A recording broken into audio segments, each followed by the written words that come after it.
প্রায় ১ বছরের জার্নি শেষ। পর্দায় খুব তাড়াতাড়ি শেষ হবে 'কোন সে আলোর স্বপ্ন' ধারাবাহিকের সম্প্রচার। পুজোর আগে এমন ঘটনায় রীতিমতো মন খারাপ গোটা ইউনিটের।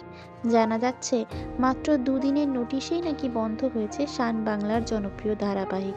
ঠিক কী কারণে এই ধারাবাহিক বন্ধ হলো, কতটা মন খারাপ হচ্ছে এই কারণে অভিনেত্রী পায়েল দের, তা জানতেই অভিনেত্রীর সঙ্গে যোগাযোগ করেছিল সংবাদ প্রতিদিন ডিজিটাল। ফোনের ওপার থেকে বেশ খানিকটা মন খারাপ নিয়েই পায়েল জানালেন, হঠাৎ করেই ধারাবাহিক বন্ধ হয়েছে মাত্র দুদিনের নোটিশে। প্রায় ১ বছরের পথ চলা, সব শুরুরই একটা শেষ থাকে, কিন্তু পুজোর আগে এভাবে শেষ হয়ে গেল বলেই মন খারাপ একটু বেশি। সবাই মিলে আনন্দ করতাম চুটিয়ে, সেটা হলো না।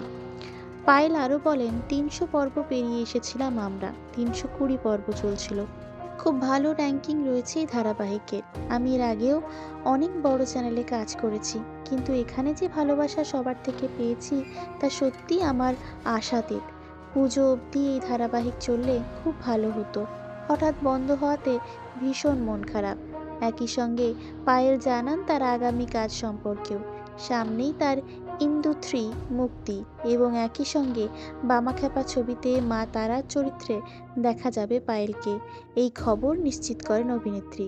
আপনাদের কার কার ভালো লাগতো এই ধারাবাহিকটি, কমেন্টে জানান আপনাদের মতামত। আর এই ভিডিওটি যদি ভালো লেগে থাকে তাহলে চ্যানেলটি সাবস্ক্রাইব করে পাশে থাকুন। ধন্যবাদ।